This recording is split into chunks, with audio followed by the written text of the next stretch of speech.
In February 1959, 9 experienced hikers went on an expedition to the Ural Mountains of Soviet Russia. The leader of the group was Igor Dyatlov, an experienced and confident leader who took them to a very remote place called Dyatlov Pass. The hikers were well prepared for the journey. They had planned to trek through snowy mountains, but after failing to send a telegram from their destination as scheduled, a search operation was launched. What was found in the days that followed shocked the world. Their tent was found abandoned, cut open from the inside. The hikers' stuff, including shoes and clothes, was left in the snow. They ran into the freezing cold in the dead of night, and in their scattered bodies, some seemed to be trying to run away from something. Some had critical injuries, broken bones, and fractured skulls. Some even had their eyes and tongues taken out. This makes the case even more peculiar because no evidence of any struggle was found and no reason for the terrible injuries. Yet, till date, one doesn't know exactly what happened that night, which has led people to come up with so many different theories. One of the first and most acceptable theories is that an avalanche had got the hikers into panic and led them to run out of their tent. Perhaps snow has shifted on the mountain slope, and while they are sleeping, it turned into an avalanche. But here's the problem. There's no clear evidence of an avalanche at the site, at least not the way we'd expect it. The area surrounding the tent didn't show signs of a massive snow slide. Also, the hikers' injuries were not consistent with those typically seen in avalanche victims. There were no signs of suffocation, and no one was buried under snow.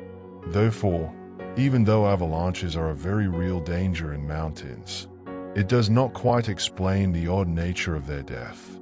Let's dig deeper. Yet it is another theory where some postulates are such as those caught in a covert military operation by Soviet troops. They are expected to have some curiosities within an investigation, say that the Soviet authorities share for examples. Some believe the hikers simply went astray within this prescribed area while experimenting or testing some type of classified military exercise that involved these pieces of armament or aeroplane. For instance, part of the hikers' clothing maintains some unknown radiation. It could be a result of radioactive materials or even experiments. However, the dose was extremely minuscule and cannot be considered as an evidence of this theory.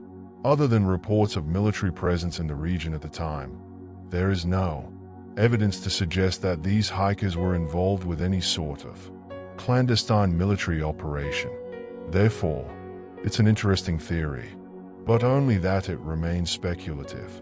Now, let's go a little deeper into the supernatural theories. According to some, it is because of a pack of wild mountain animals said to exist in far-off mountains of Russia that attacked the group. The other theory says that it could have been wolves, but logic will then come in here no evidence of animal tracks or usual predation behavior around the location of the site. The injuries of the hikers were not typical of animal attack. The injuries, as if the broken bones and the skull fractures, were much probably caused by something much more stronger than a fall, perhaps a very powerful blast. So nice a theory, this, with the Yeti, but it is absolutely devoid of evidence, therefore sounds quite improbable.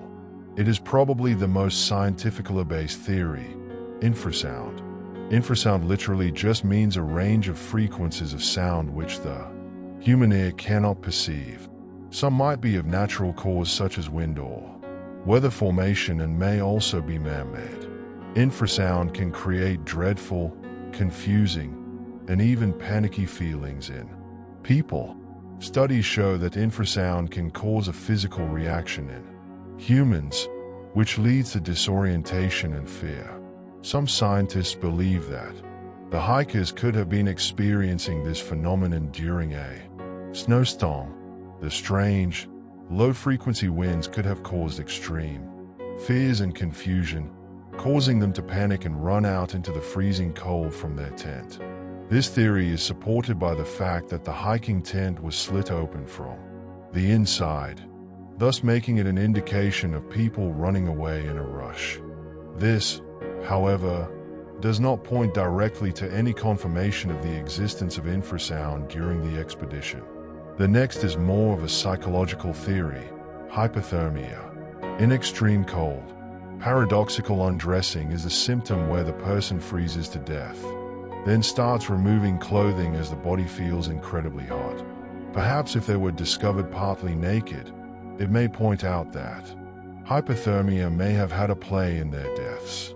Confusion would set in, trying to get out from the warmth they perceived in the cold that must have completely befuddled their thinking to be at times irrational and abnormal behavior. This may also account for them rushing out of the tent so speedily.